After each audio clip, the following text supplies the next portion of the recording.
علی کی بیٹی دربار میں پہنچ چکی تھی. یہ دربار صرف سپاہیوں میں نہیں سی، غیر ملکی سفیر، دوسرے ملکوں کے وفود لوگ دربار میں بیٹھے ہوئے تھے. دربار سجا ہوا تھا. ان وفود میں، ان غیر ملکی سفیروں میں عیسائی بھی تھے، یہودی بھی تھے، مجوسی بھی تھے. انہوں نے پوچھا یزید یہ کون ہے؟ اس نے کہا محمد کی بیٹی. اس نے کہا تو نے کیا کیا؟ اس نے کہا میں نے نبی کے بیٹے کو قتل کیا. انہوں نے کہا کیوں قتل کیا؟ اس نے کہا اس لیے کہ حسین میرے اختیار کو نہیں مانتا تھا. میں بالکل عین تاریخ پڑھ رہا ہوں. حسین میرے اختیار کو نہیں مانتا تھا. اگر حسین میرے اختیار کو مان لیتا میں کبھی بھی حسین کو قتل نہ کرتا. حسین نے میرا اختیار نہیں مانا، اسے چاہیے تھا وہ میری بیعت کر لیتا. اس نے اختیار کو نہیں مانا، میں نے قتل کروا دیا.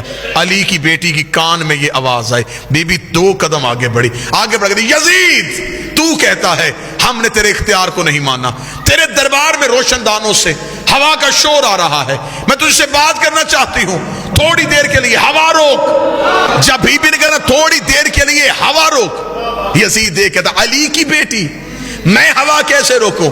بی بی نے کہاں ہے تیرا اختیار؟ تو کہہ رہا تھا کہ تیرا اختیار ہم نے نہیں مانا، اختیار آزما. روشن دان سے ہوا روک. اس علی کی بیٹی یہ میرے بس میں نہیں. بی بی نے کہا تیرے دربار میں سپاہی گھوڑوں پہ بیٹھے، گھوڑے سم اٹھا کے زمین پہ مار رہے ہیں، سموں کا شور آ رہا ہے، تھوڑی دیر کے لیے سم روک. اس علی کی بیٹی میرے بس میں نہیں. جملہ بی بی نے اتنا وزنی کا کھڑے بھی ہو جو جملے کا قد بڑا ہے. بی بی دیکھا دی تیرے جانور بھی تیرے اختیار میں نہیں، تو انسانوں پہ اختیار کی بات کر رہا ہے، تیرے تو گھوڑے تیرے اختیار میں نہیں. یہ کہنے کے بعد بی بی کا تیرے دربار میں اونٹ کھڑے، اونٹ گردنوں کو ہلا رہے ہیں، گلے میں گھنٹیاں ہل رہی ہیں، گھنٹیوں کا شور آ رہا ہے. تھوڑی دیر کے لیے اونٹوں کی گردنیں روک. اب غیر ملکی سفیر سن رہے تھے، پورا دربار سن رہا تھا، اور اکیلی علی کی بیٹی بول رہی تھی.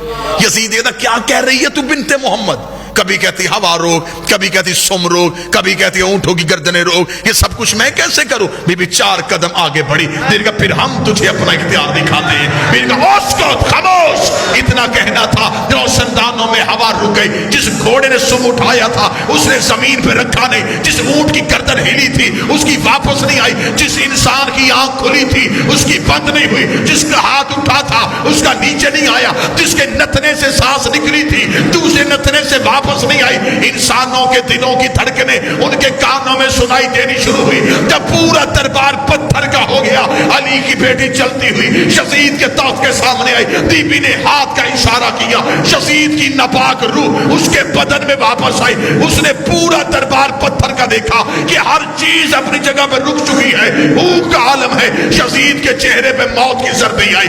اس نے تخت پہ بیٹھ کر علی کی بیٹی مجھے معاف کر دے، علی کی بیٹی مجھے موت نہ دینا، علی کی بیٹی مجھے معاف کر دے. بی بی 2 قدم آگے بڑھی. بی بی نے کہا اب بتا کہتی تو ہے یا ہم ہے؟